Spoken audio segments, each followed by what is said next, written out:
Welcome, Leo Zagami, to the Biodigital Convergence Transhumanist Report.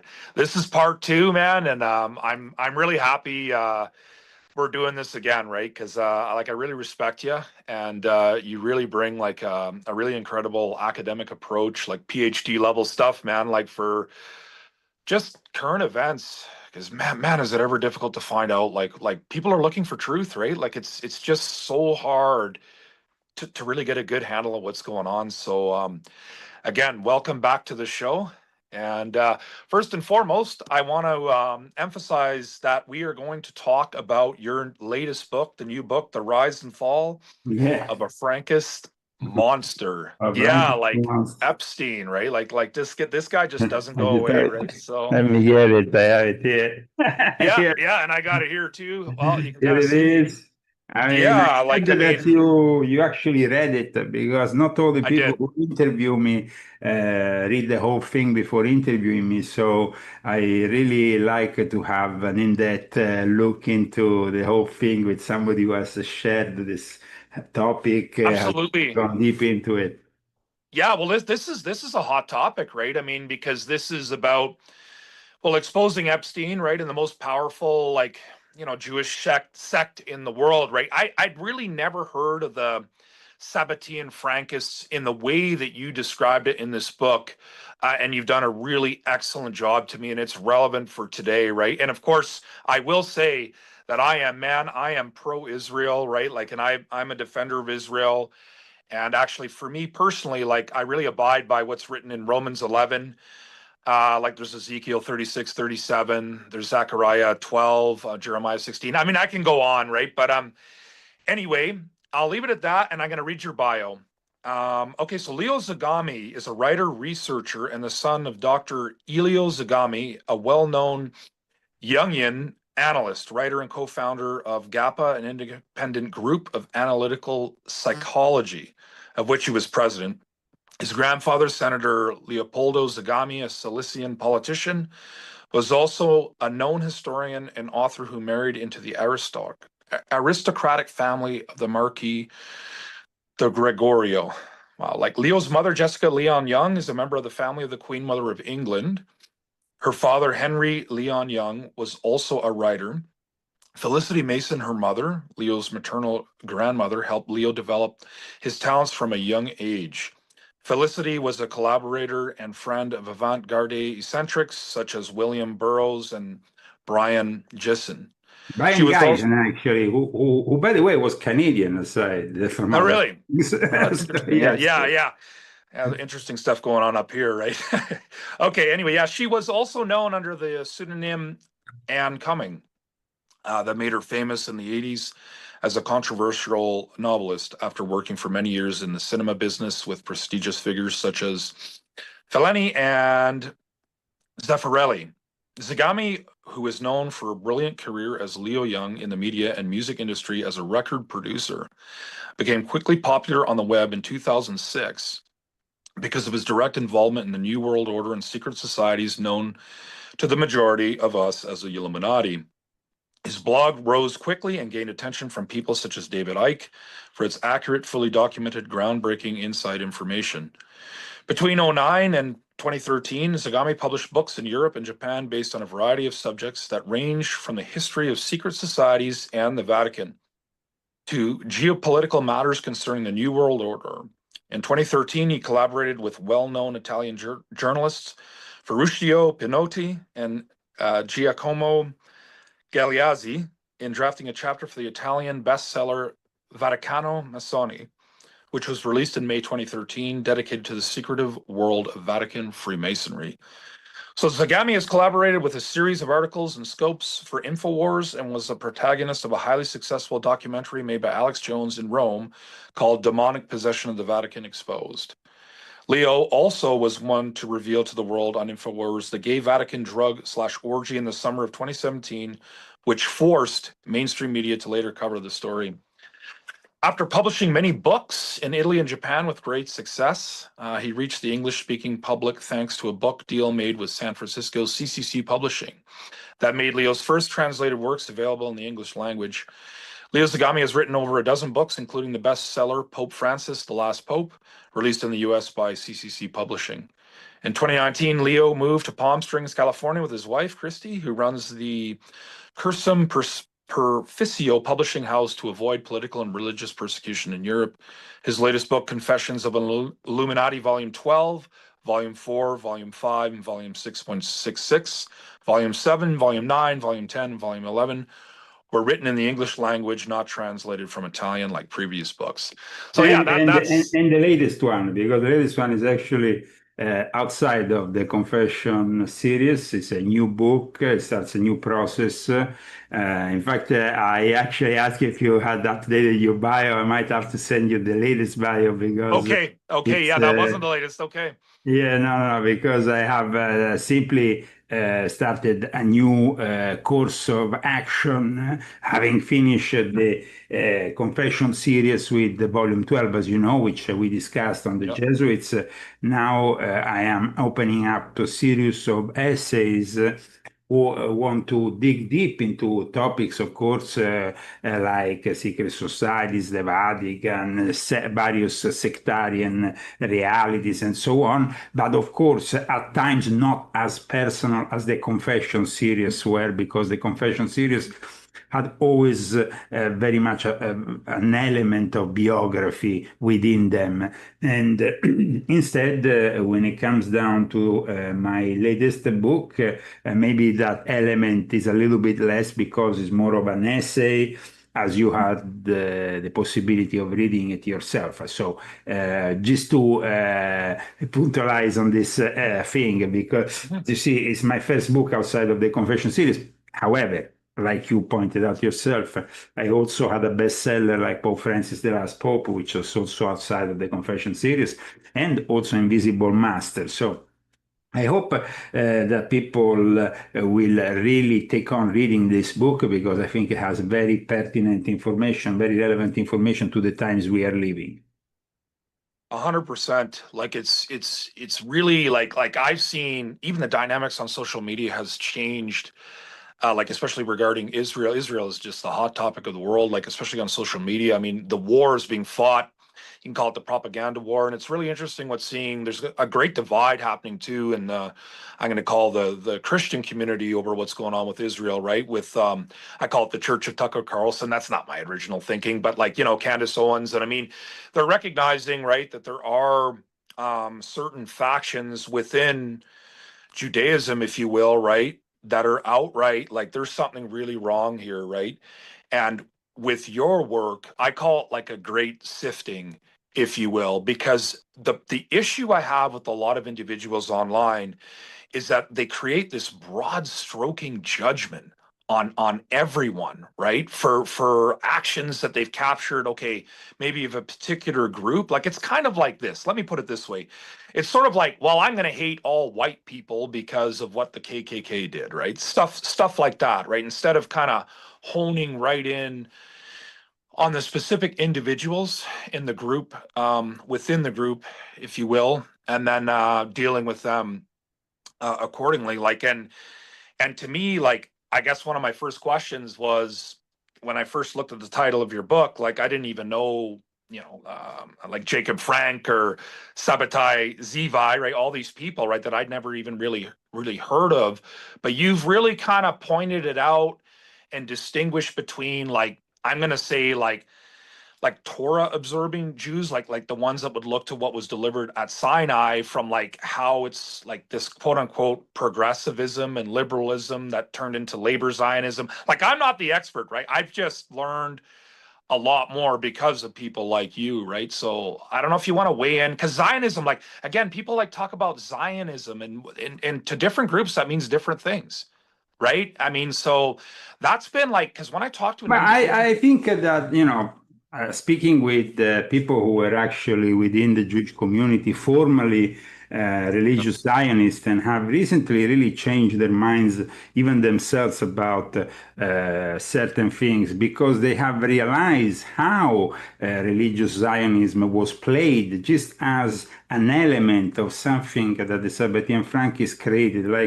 Like you said, very few people discuss Sabbatean No. Frankism. Yeah. Even, for example, in countries like Poland, something really weird happened there because where we don't really have a lot of testimony in other countries, in Poland, where we have actually, and I state that in my book, a larger amount of, let's say, historic testimony about the Sabbatean Frankists. Even there, it seems like at one point, the Sabbatean Frankists themselves went around their own, the members of their own sect to retrieve any possible relic like the image of Eve Frank or anything that could compromise the future of these families who became so important within the elite of their own country. And this happened in Poland, but probably happened also in Austria or many other countries. So it's almost like they deliberately hid their, usually people are proud of their own ancestry, of their own religious identity. This doesn't happen with the Sabbatean Frankists because of the controversy surrounding their practices, their, seemingly orgiastic practices in reality hid a well-defined ritualistic purpose. And so for that Yeah. reason, it's easier to simply say, oh, well, Jacob Frank or his predecessor, Shabbatai Zevi, were just a bunch of perverts. But that's not how it is. They dug very much a big hole within Judaism. And that hole is still present with us today, that crack Yeah. into the system of Judaism with its rabbinical schools, with its perceived perfection since the time of Moses. So, aside from the Ten Commandments, we have 613 laws that usually, an Orthodox Jew follows. But for these people who actually broke with their religion, they made it a purpose to actually, eat pork on the holy days, Yeah. do things that were completely contrary to what was taught to them from Moses' times.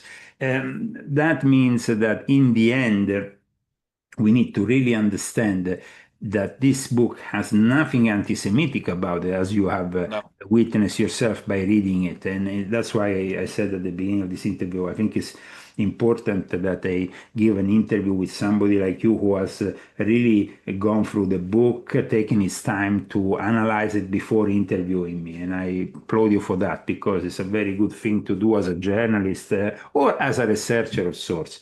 Yeah. So, in my case, as you know, I had a personal experience which I described in my confessions. Often I mention the Sabbatean Frankists during the confession series, but this is the first time that I really go full on deep into exposing who they are in a way that is not, I mean, it has an academic basis, like you said, because I don't want it to be debunked and thrown out of the window Yeah. like simply, the creation of a conspiracy theories. Up until now, there has been nobody who has been able to debunk a word that I have written because I rely on sources, even from the Jewish world, even from the academic Israeli world, which are very much perceived as credible, as serious. However, it's also true that, for example, the Jews themselves, the rabbinical community, have had problems in talking even about Sabbatean Frankism. And that is really what makes it, I think, difficult even more for the outside world to understand what's going on with this sectarian reality, which started as a movement because when Shabbatai Zevi came around, it was a time in which the Jews were really searching for a Messiah. But how was also a Messiah that will bring them back to Israel. And this is also the other element here. Within the frames of normal Judaism, there wasn't this, they were not even eager to go back to Israel until last century. I mean, and I describe this when I describe the very birth of Zionism from something that people perceive as simply a movement within Judaism as something which is actually connected to Puritans, to the Anglican Church, to the Freemasons, and it spans over 500 years. And it goes back to people like Manasseh ben Israel, who was called the ambassador of the Jews, who eventually, with Oliver Cromwell, managed to finally get the English to let the Jews back into England. After a few hundred years, they had been kicked out of the British Isles. During the brief time, it was a republic under Oliver Cromwell. So, I mean, we're talking here about the history, you know. I mean, people, when they hear about Oliver Cromwell, they don't typically associate this this gentleman with a figure that has anything to do with Jewish history, but it has very much to do with Jewish history. Because let's not forget, if the Jews were not let back into England, then the whole movement to let them back into Israel will never have gained momentum. And so it's very important to describe these historical elements. Having said that, once again, I want to stress there's nothing anti-Semitic simply because we're not talking about a race here. We're not, generalizing. And unfortunately, like we were saying in private before starting this show, the big problem here is that a lot of journalists don't have the time to go into the depths of theologic, religious, as well as geopolitical or sectarian realities, like, somebody who, like me, maybe, let's say, spends hours and hours and hours in his research, on one topic at a time. Yeah. I know because I also been a journalist. I know how it works. It's always about the news coming in, the news coming in, the news being elaborated, you and the news having to follow the course of what is happening in the now. When you are actually writing a book like this, is actually about connecting what happened with what is happening now and what was going to happen later. Because you see, when I read a book takes time to write, and at the same time, it's published in a specific moment that you have to envision already in your head. Like when I envisioned earlier this year that Pope Francis was about to die, and I thought, Volume 12 was the perfect book to really explain how the Jesuits hijacked the church, how we will have to then explain what is next for the Catholic Church, which is exactly manifesting now with a Pope which is even more left and woke than Pope Francis in a way. But having said that, the Epstein book was something I always wanted to do because I knew that behind the facade of this scandal, there was something deeply disturbing, more of an historic, anthropological nature, connected with his ancestry, connected with the milieu that surrounded him. In the end, this book demonstrates that Jeffrey Epstein is the product of something much bigger, and is that much bigger and those powerful people. It's not about Trump here. Trump is somebody who is in the White House. And of course, once you are in the White House, you are already sitting on a lot of compromises that you have to do if you don't want to end up like a JFK or if you don't want to have your life threatened once again, like he had himself in the past. So I think that by writing this book, first of all, I want to state that, people who are watching me, who might think that the Epstein case has become a tool of the left or a democratic hoax, is not like that. And actually, this book has been out since the end of October. It's something that I finished writing, of course, in October, but I had already envisioned that by the time it will come out, there will be a lot of more discussions about the so-called Epstein files, the Epstein saga.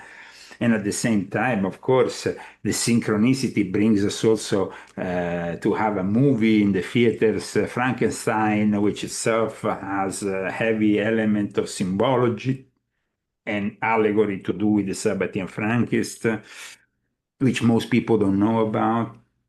The connection with the golem, which was this creature created of clay that the Jews have in their folklore, and also is very much connected to alchemy, to magical practices. So in the end, here we have a state which is Israel, which, like you said, no, we personally myself, I've always been a supporter of Israel uh, because I know that it's surrounded by a lot of hate, a lot of things to do with Yeah. Muslim world. But in the end, we have to also understand that the people who were pushed to colonize Israel were the first victims of the Sabbatean Frankists. And like my friend, late friend Barry Kamish said, it is a Sabbatean state. Now that might offend some people who don't have, like you, the perception of things. So I'm glad that you had a look at the book before interviewing me, that you have also the open mind to realize that there is actually some problems here. That Yeah. you know maybe this growing Jewish hate or anti-Semitism and stuff, it's triggered from something that, and of course, then once we realize that the Sabbatean Frankist past is fueled with anti-Semitism, is fueled with pushing the anti-Semitic card every time they want to persecute their fellow Jews, because the main enemy of the Jews is the Jew.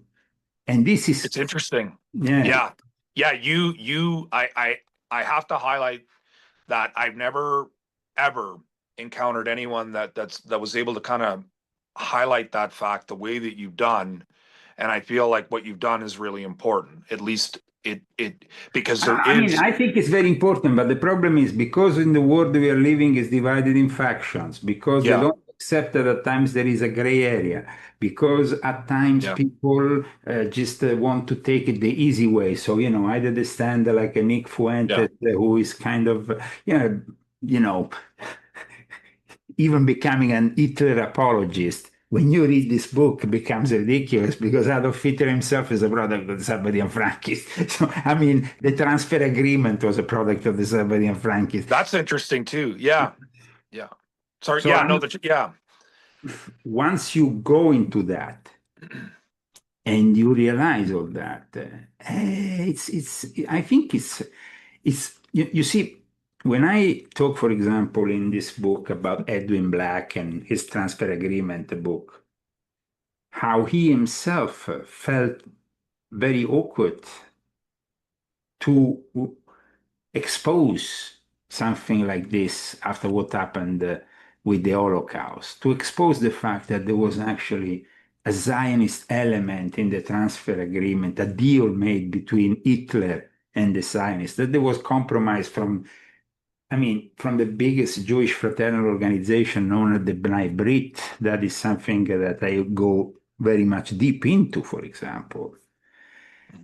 But I mean, it's like when people discuss these kind of topics, because they have an idea, it has to be this way. They go into a topic already with a preconceived mind. Now, I Yeah. invite the reader to not do that, to Yeah. open You their do. mind. And that opening your mind to something different will make you realize that here there is a lot of untold truths that in the end, because I think that in the end today, the first victims of the Sabbatean Frankists are the people of Israel who have been forced into going and colonizing a country that they didn't necessarily want to colonize. Let's not forget the way they were rejected by other countries when they were persecuted. And if you persecute a whole race And the only way to survive in their minds become having this state, no? And they don't realize that they themselves have been played, though, like I show in my book. So we have, on a way, of course, we have Christian Zionism, which is born out also of a prophetic mindset which is aimed to bring the Jews back before the end times so we manifest the return of Jesus. And I understand that. But in reality, we should also understand that these people have behind the scenes work in a way that history was made in their liking so they could manifest those scriptures. And at times it can be a hard realization. But then in the end, you realize also that it's the work of God, because God will not have let it happen if it wasn't in any way in his idea to manifest all this. To have in the end the state of Israel in the end times doing what it's doing. But there is a big problem, of course, when you have the level of manipulation that we have now, and when the majority of the Israeli people don't really know much about their own history, which is another big problem. You see, I cite Jewish sources often. Yeah. And that doesn't, it makes it very difficult then for the critics to go there and debunk me because I'm not citing Adolf Hitler. I'm not citing some kind of biased source. I'm citing their own sources who are worried about the fact that in the end, they shouldn't be an Orthodox Jew, a liberal Jew, a progressive Jew, or there shouldn't be a movement that goes towards the left or on the right in Israel. There should be only one Israel, the Israel that was created when they went to the Promised Land with Moses. That and the laws that were given to them by God, when you break with that, you are no longer really yourself. I mean, then at that point, it becomes easy for the enemy of the Jews, which are, like I said, at times the Jews themselves, because when the Sabbatean Frankists create their sect, then their next idea was like, okay, now after 1666, Shabbatai Zevi, as you know, connected with the Muslim world, he became a Muslim officially. Yeah. So he was rejected by a large part of the Jewish population at that point. And that is the moment in which it's no longer a movement, but it becomes a sect, because Yeah. before it was more than half of Judaism worldwide that recognized him as a Messiah. The moment in which he goes there because of the Sultan who imposes him to accept the Muslim religion of having himself, of getting killed, showing also weakness, by the way, because I think that if Shabbatai Zevi was a real Messiah, like Jesus, he would have said, okay, kill me. Yeah. I agree. No. Yeah. And the same thing can be said about Jacob Frank. Jacob Frank actually picks up from Sabbatai Zevi, and then he constructs this little court of his in Offenbach outside of Frankfurt. He becomes the guide for all those Jews who gradually are distancing themselves from religion and become more and more secularized.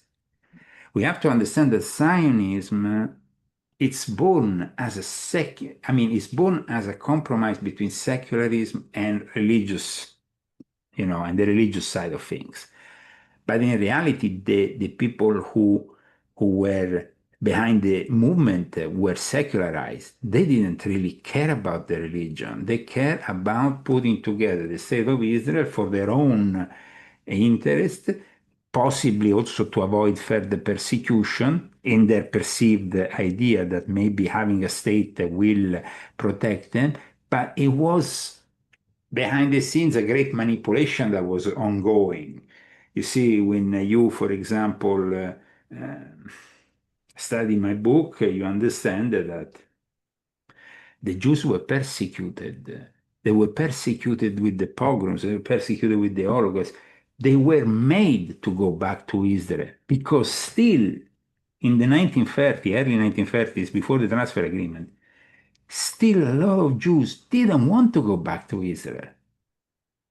So that is something that is important to realize, I think, that in a way, now that Israel exists, you cannot say from the river to the sea because they have been victims of a tragedy that killed millions of people. You see? But the problem is that the way that this whole anti-Semitism is growing, Oh yeah. it's also actually becoming fuel for those Holocaust deniers, for those people who despise a whole race which Yeah. didn't, I mean, a whole race that is victims to these people, like the Rothschild, like the Schiff, like all the various banking families that then we discover from this book were behind Jacob Frank from the very beginning. That's why he Yeah. made his headquarters before the end of his life in the proximities in what is considered part of the Frankfurt metropolitan area, which is the home of the main banking families of today's banking system. And I'm not talking only about the Rothschild, though the Rothschild, of course, are very prominent. So when we have Jeffrey Epstein in all this, Jeffrey Epstein is a manifestation and a creation of today's Sabbatean Frankists that very much we find not only in politics, they're very abundant in politics, but we have them abundant especially in Hollywood, where they have promoted for decades a complete a vision that is completely antithetic to the Mosaico-Sinaic laws. I mean, Woody Allen is not a religious Jew. He's a Sabbatean Frankist. He's a Satanist, if we want to say it in Yeah. Christian terms. I mean, Yeah. Yeah. I get what you're saying, man. I mean, yeah. so it's like, I mean, we have Steven Spielberg, we have all these people who are have imposed, of course, their own views, but at the same time, if you dare criticizing them, you are anti-Semite. Now, I want to be very careful about. Yeah. In fact, at one point in my book, I say to You the do, yeah. I directly say to the ADL, if that's your idea to brand me an anti-Semite, remember that this book relies on your source, on sources which are not, you will not be able to debunk so easily. In fact, I think that what's happening now with this book is that they want to ignore it. They don't want this book to have any relevance. Especially, they don't want this book to appear in Israel. Right. There Yeah. is an amount of, I mean, like I said to you, there is in private also, there is Jews who are accepting this book, people from the Hasidic community. This is of great joy for me, it's a great, Yeah. but they're also noticing that there is a lot of resistance. Mhm. And so, because this book is saying some truths that are demonstrated by the fact that I have, as you know, at the end of the book, pages and pages and pages of citations or Yeah. footnotes.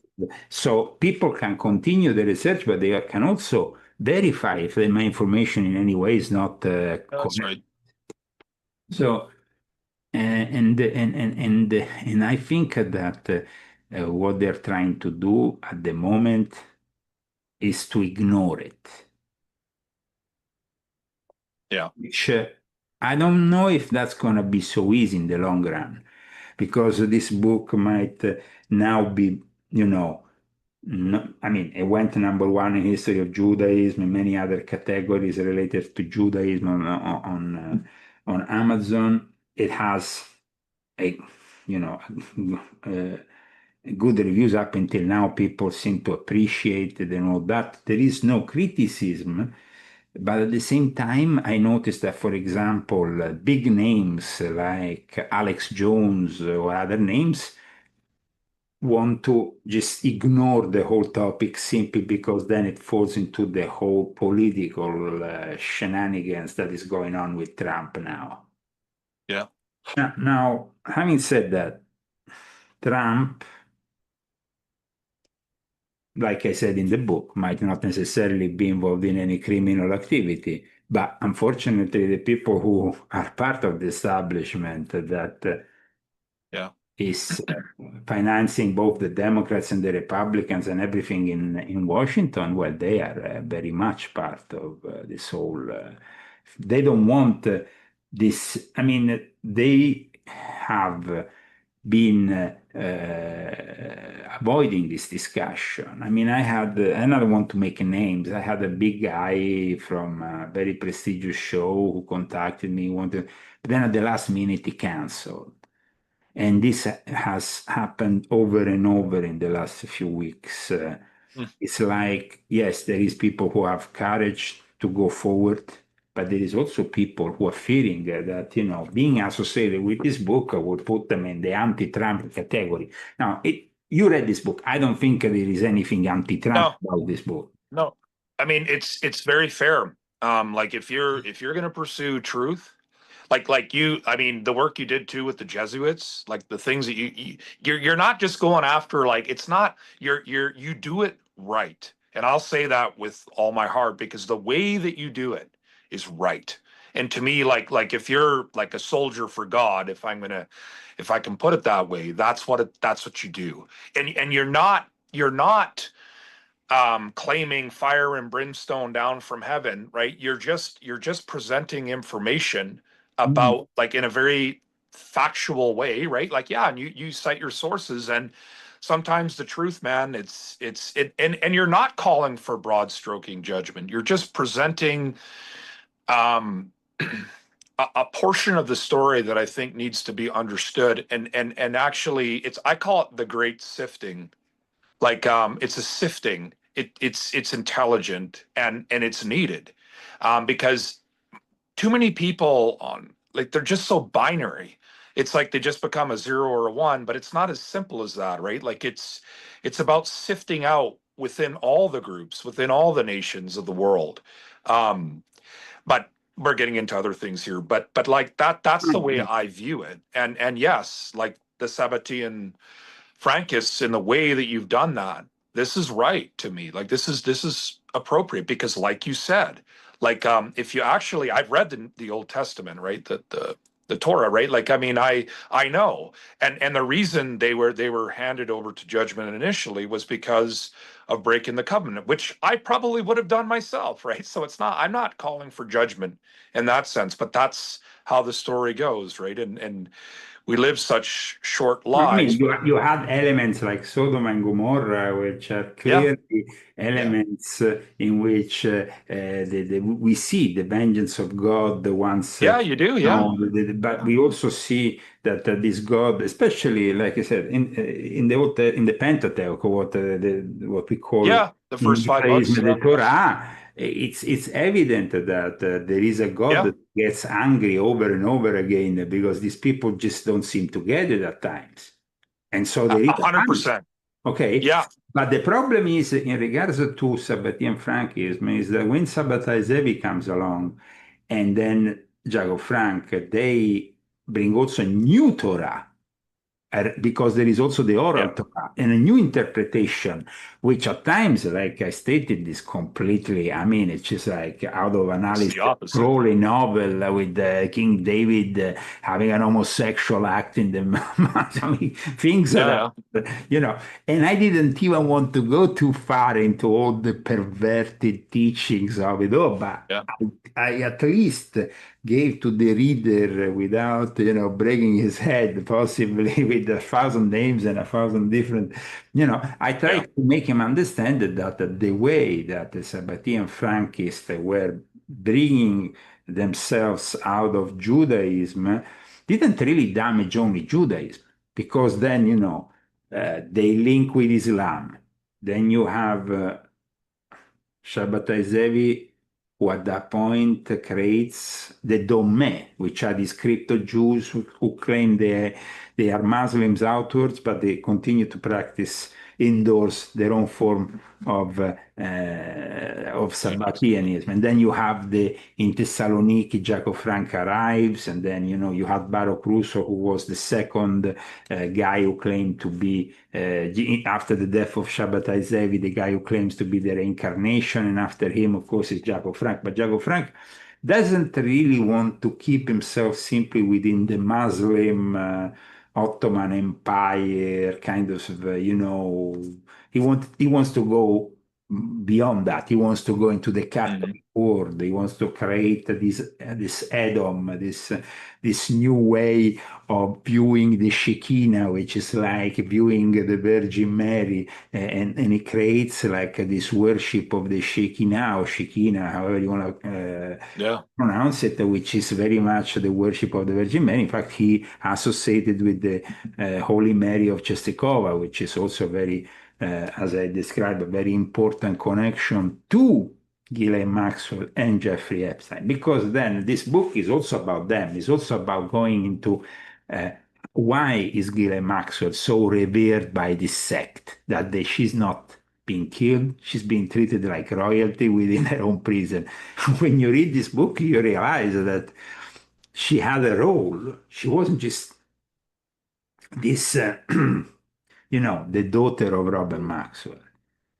She was the daughter of somebody who, of course, was part of this sectarian reality that had been hidden at this point.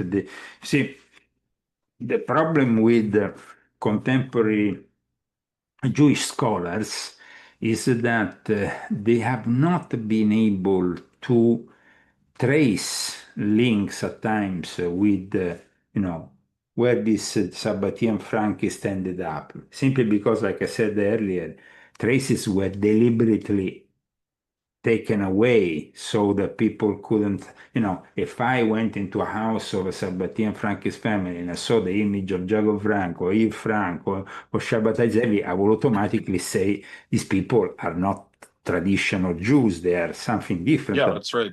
But instead they omitted all that, but they taken that away. They actually deliberately went from house to house to take away that evidence. And then when this evidence was found by outside people, it was very rare and scarce. And also there is a lot of omissions by the rabbinical community because they don't want to say this or this other guy from our school has been corrupted by Sabbatean Frankism. Because it's a little bit like, make this parallel, is a little bit like the popes and the cardinals. If we go into the history, for example, Pope Francis, in his episcopal consecration lineage, we find Cardinal Rampolla. Cardinal Rampolla was also a Freemason. He was actually given by Alistair Crowley the role of saint in his Catholic Gnostic Church. He was actually considered even a member of the OTO because he had been linked to these Egyptian rites that then become the core of the future Ordo Templi Orientis. But today, you will never hear criticism towards this figure in the Catholic Church because otherwise it will jeopardize the people after him in the episcopal consecration that gets all the way to another pope, to a pope, because Cardinal Rampolla was about to become pope and didn't become pope, but then Pope Francis became pope a long time after him. I'm talking about the consecration that goes from the moment Jesus through St. Peter and then transmits the church to not only his apostles, but his successors. And those successors are claimed to be valid, and you can't jeopardize in the eyes of the church. You can't jeopardize the whole church by starting criticizing this or this other pope, because then it will. Nowadays, within the history of the Catholic Church, they maybe, the Borgias, because it was so evident the level of corruption or perversion that, it became like. But then there were many other popes that were not really. So this is a little bit like in the rabbinical schools. I explain how there was a real war against the Sabbatean Frankists, waged at the very start, actually, of Sabbateanism by rabbis, especially in the Ashkenazi community, who realized the danger of this heresy and started issuing rabbinical councils, calling these people who were practicing these rituals, these deviants, swapping wives and all that. And I explain in this book that there was Yeah. actually a whole movement of people who were trying to fight somehow this whole thing. I don't think that in the end they were successful, though. I think that in the end, unfortunately, they failed because there is here in the course of this book we realize that first of all we have the Dome, okay, in the Turkish Ottoman Islamic, then in Podolia we have Jago Frank, and but then with Jago Frank we have parts of his followers who become Catholic, but then we have also parts of his followers that stay within the Jewish community and they become part of the Hasidic community, of the Orthodox community.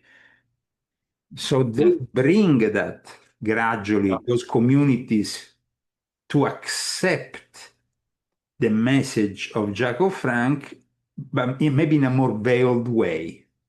However, today it is generally accepted by historians that Jacob Frank and Sabbatai Zevi were heavily influential within the Zionist movement.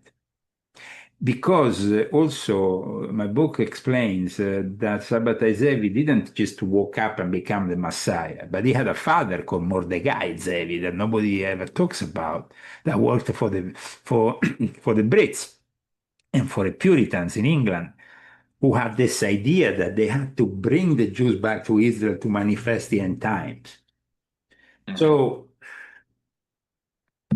it is like in the end, of course, God's will to get all these things done. And of course, now we have the state of Israel.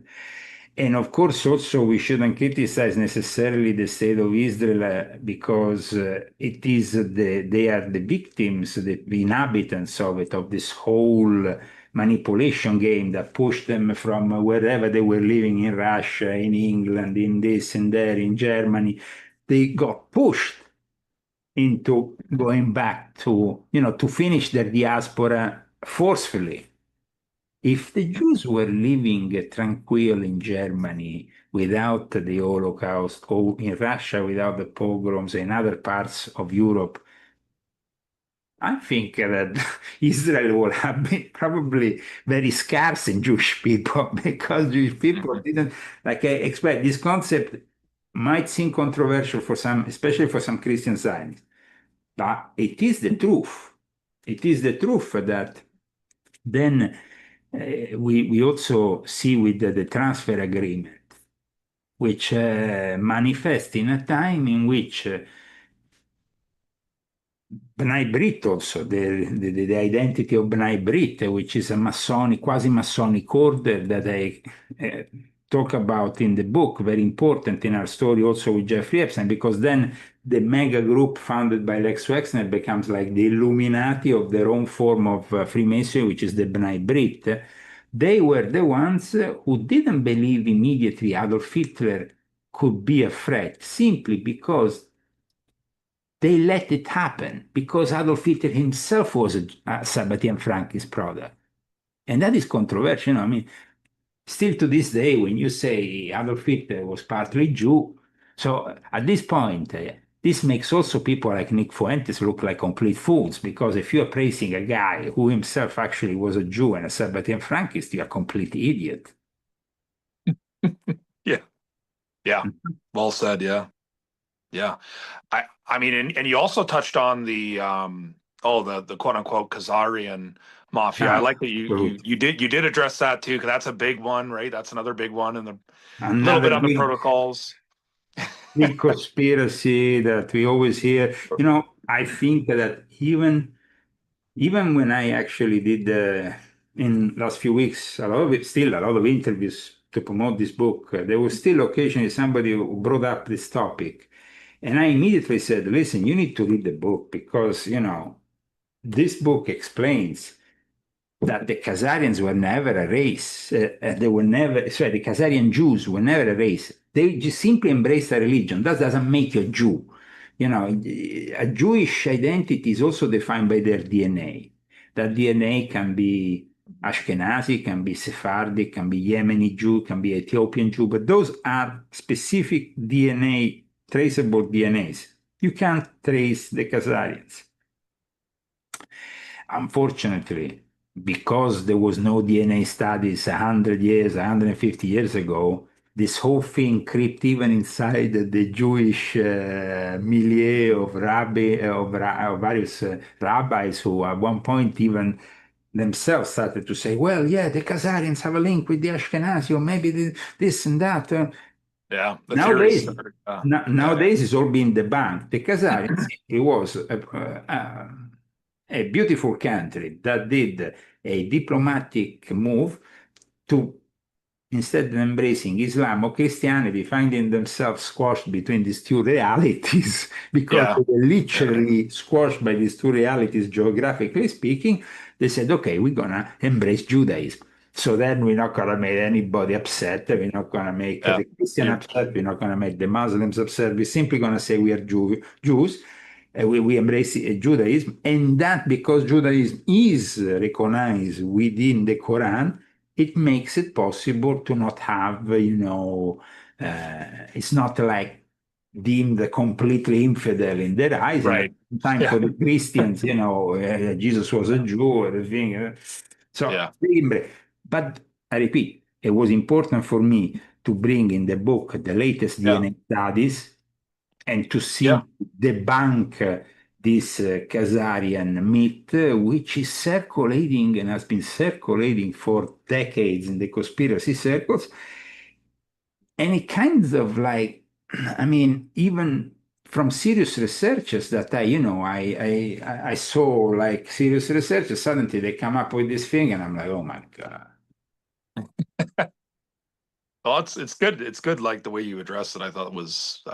Yeah, I didn't know that that was going to be in there, but yeah, it was good. That Yeah, was. and I mean, it was important to address it because Yeah. it also links to the fact that the Ashkenazi, which are often linked with the Khazarians, and I explained that they have nothing to do with the Khazarians, but they are often linked by the conspiracy theorists Yeah.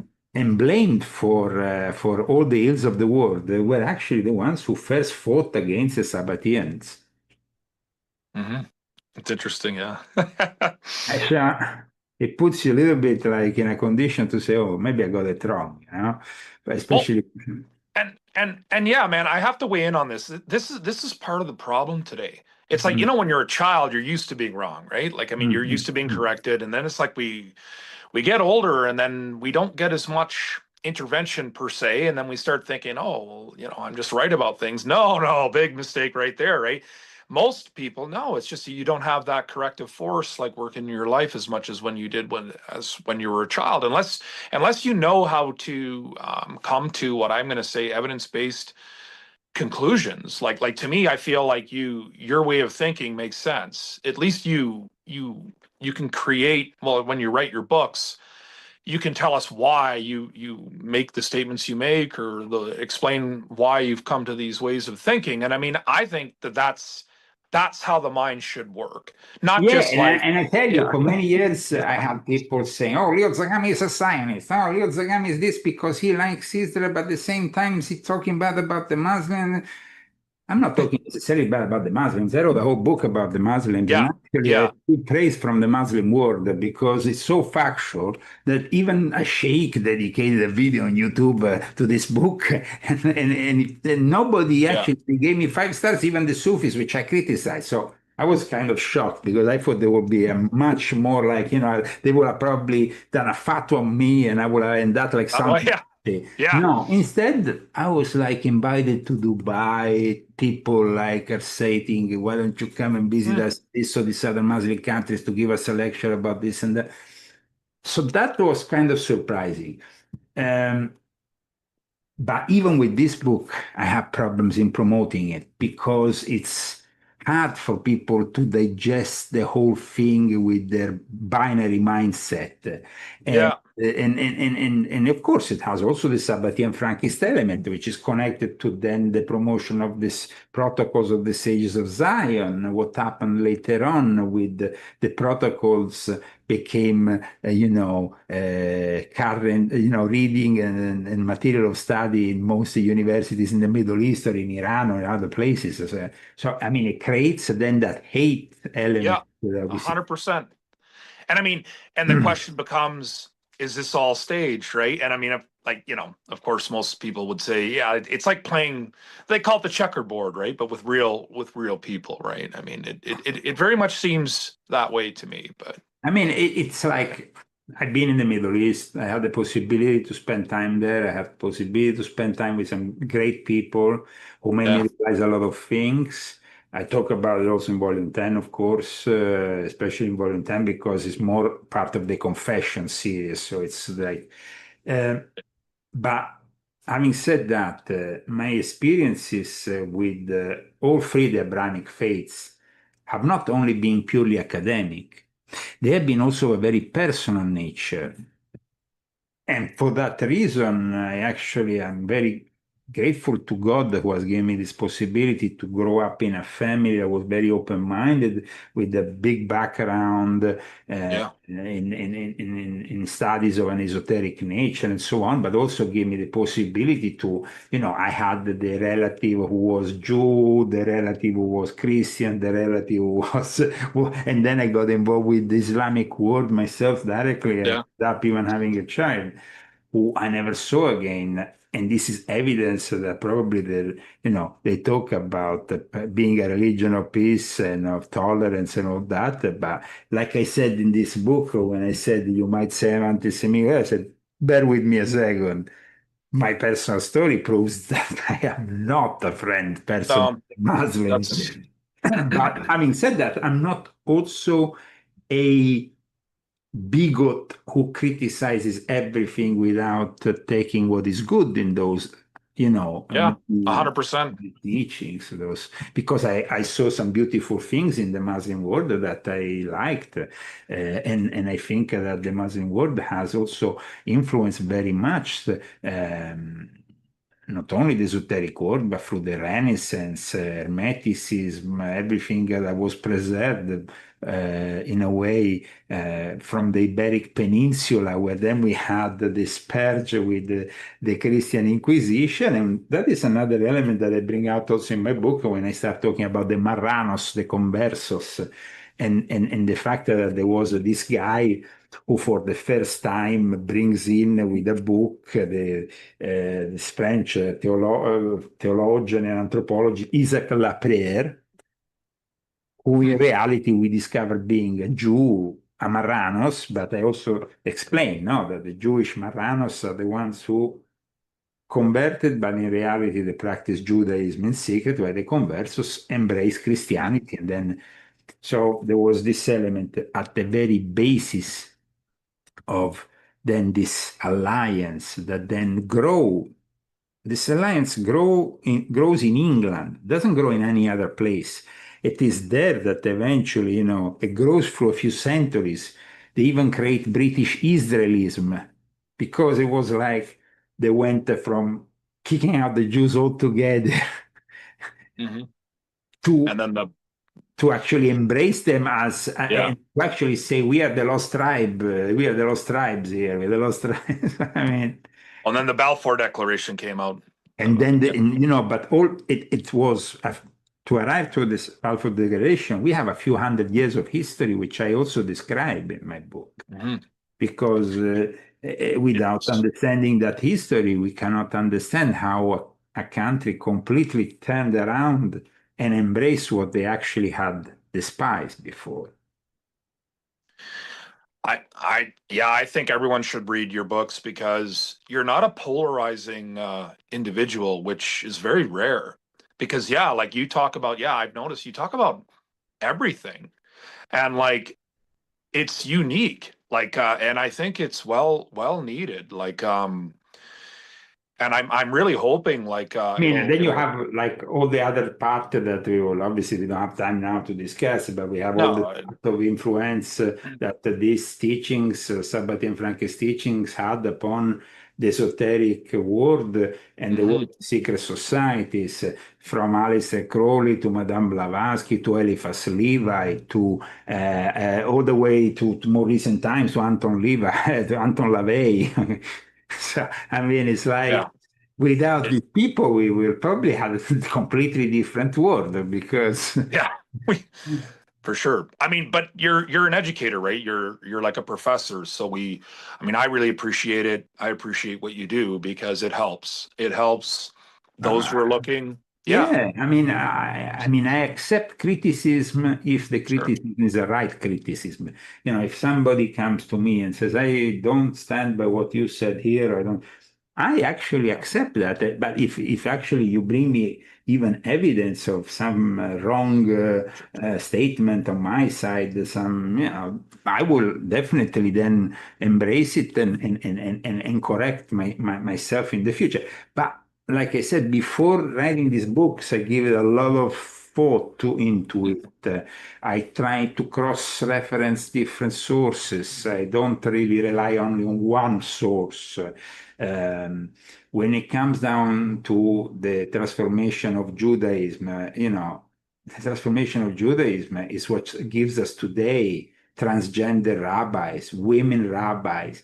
This is not Judaism. This is a joke. Uh, yeah, And yeah, if the majority of Jews are embracing that joke, well, it's a bad joke, and you are abandoning what Judaism used to be. And then at that point, you deserve to be persecuted. I'm sorry, because then is an yeah. easy game then for the Muslim world to say these people are living in sin. These people are abandoning their own belief. These people are not really people of the book any longer.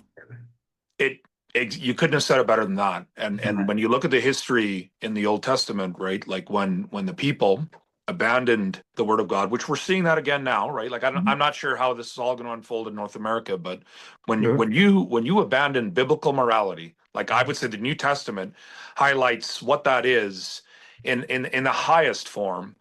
Yeah. We will be handed over to judgment, and like you just mentioned too, right? Like when certain groups within Islam see the degree of depravity at work, not only within the Sabbatean Frankists, but just in the West in general, right? Like you were delivered up to your enemies, right? Like this is something that's happened all throughout But the history. interesting thing, though, is also to see how they actually create the everything and they create the opposing factions and at the very root of Yeah, everything create opposing factions. It's like yeah, I explain in my book in the last chapter, you know, they are the ones who create Reform Judaism, but at the same time, they also create the Zionist revisionists, which are the yeah. opposite. So, Yeah, you you did. know, Yeah, you have on one side, you have the Likud party, the modern Likud party of Netanyahu, which was created by this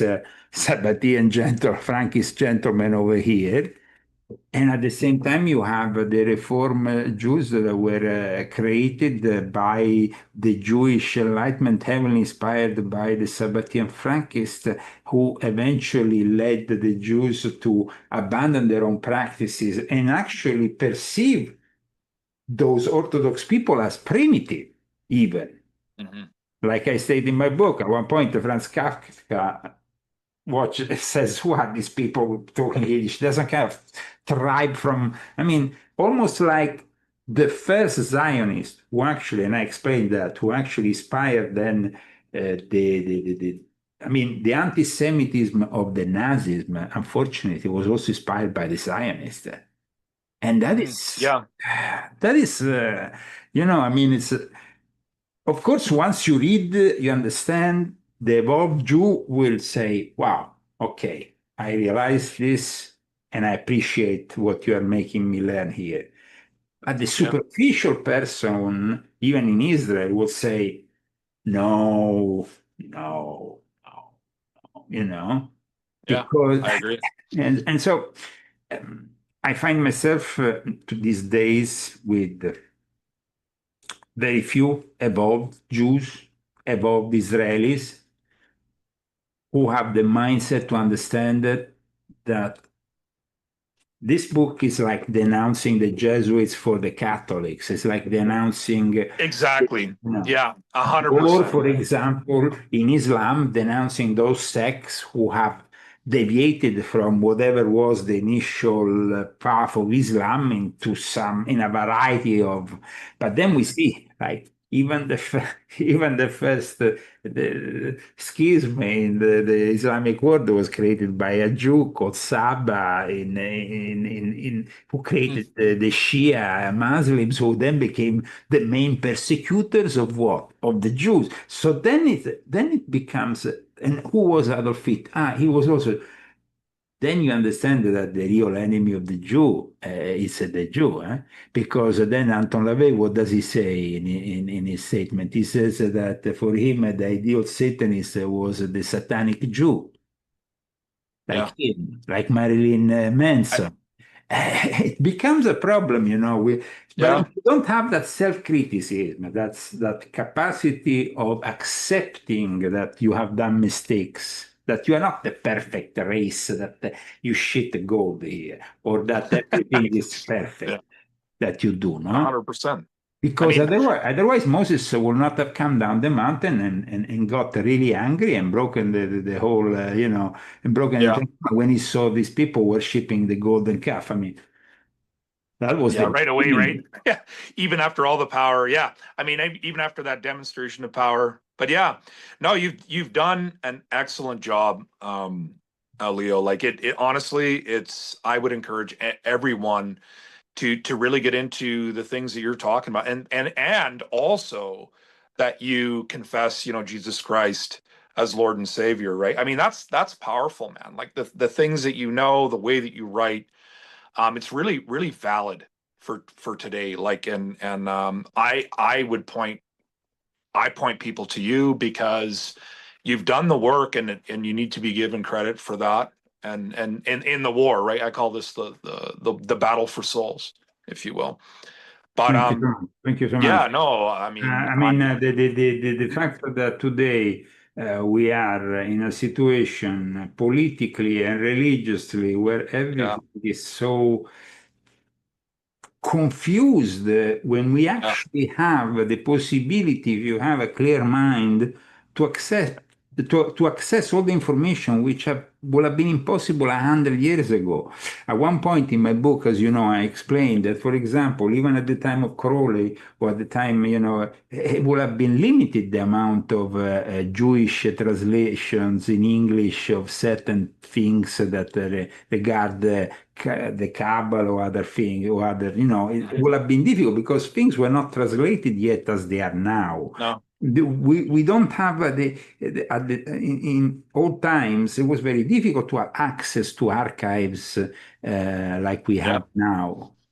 And so today, at the 100%. touch of a button, if you're an academic, you could really be honest and clear the mind of many people on many misconceptions.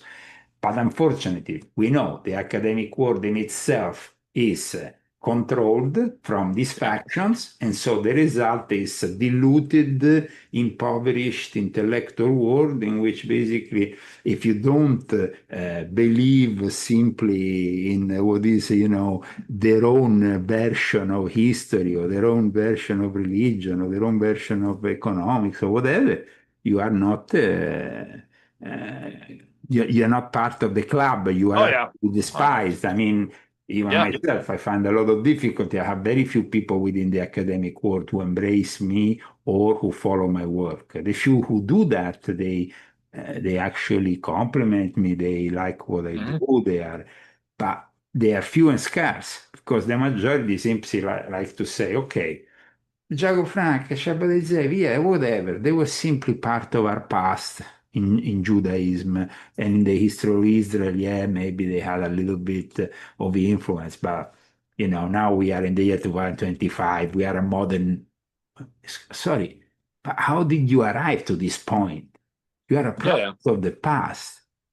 So the fact that a false messiah, or actually two false messiahs, if we calculate Shabbatai Zevi and Jacob Frank, they brought you into this extremist Kabbalistic Judaism of the higher Torah in the Roman Catholic and before that in the Islamic world, and that even Jacob Frank, and this is something that not many people discuss, had contacts with the Muslim world and very close contacts with certain Sufi realities, which at the end, if we go and see, for example, the Bektashi, they have very much many similarities because the Bektashi, as I explained in my book, was very much connected with Shabbatai Zevi. And then where does all this evolve in? It evolves in the creation of Nazism by Rudolf Hossenbotten, the founder of the Thule Society. And then, suddenly we find ourselves with Sabatier and Frankist being involved in the very foundation of Nazism. And of course, these are uncomfortable truths when you want to depict Yeah. the world in white and black. We are the good, we are the bad. Yeah, that's right. But it's just not that simple. Yeah, It's like not that simple. no. And I just want to highlight too, yeah, like I recommend people reading this. I don't know if you can see that. Oh yeah. Actually, no, it's not showing up. It's volume, That's yes, your I'm going to show it, volume 12. volume 12. Yeah, yeah, yeah. No, that one, yeah. It's another Highly great recommend book. that too. Everything he's written, I think anyone that's interested in knowing what's really going on, you got to read this guy's work because I don't think anyone's done anything quite like what you've done. So and I feel like your motive of intent is right. That is huge. That's the real riches to me, even though like you might not see that material gain, but it's the real riches that you will not. It's like, yeah, when you leave this world, man, it doesn't, it's like, I don't have to tell you this, but like the real wealth, sometimes, yeah, we do suffer in this lifetime now, but the real riches you're building strong, right? So Absolutely. But in fact, just to close down this whole yeah, interview we'll with wrap it up. maybe an interesting thought, my late friend who was a Kabbalist, Ari Benun, once told me, Leo, it's great to be a writer because we can become immortal through our writings. This will Yeah, project us in the immortality. And as I remember him, because I was probably the last time with him, like maybe 10 years ago, then I didn't saw him anymore. He died, of course, as he was probably he was old, but I remember that he was a bit of a transgressor himself, when he goes into the fridge and eats a piece of prosciutto, and that is not very kosher.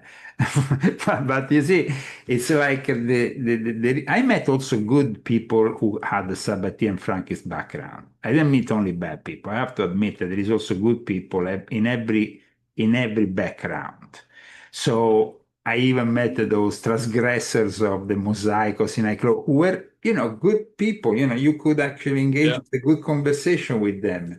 And, and they will put a smile on and they will actually put you in a good mood because they were not aggressive in the way they yeah, were putting through their yeah.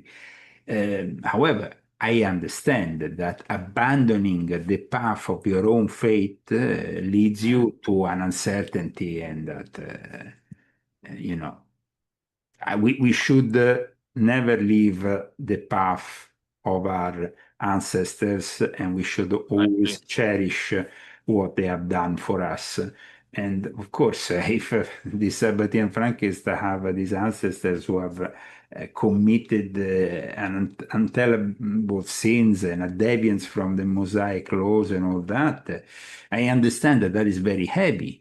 But maybe they should, instead of continuing to be more deviant and to continue bringing this world into the wrong direction, maybe they should admit their sins. Yeah, And that's the start, right? Yeah, uh, yeah, uh, yeah. maybe a Well, change for once. absolutely. Well, thanks a lot, Leon Sagami. We really appreciate your time, man. And All the best. yeah, And, people can find you at leosagami.com, right? On yeah, with all my X. latest articles, of course, Yeah, get my latest book, which we have discussed today, and all yeah. the other books we have cited, if you don't have them already. And we see each other then for the next maybe literary work of mine. that is already in the works, at Yeah, least in my 100%. head. As soon as I get down to it, then it Yeah. takes a few months, but I guess that by next year, maybe We have another shot with a new book. For sure. Yeah, man. I appreciate you. I respect your work, and thanks a lot for your time again, Leo. You God have a good bless night. you. Take Yeah, care. see you. Bye. Bye now.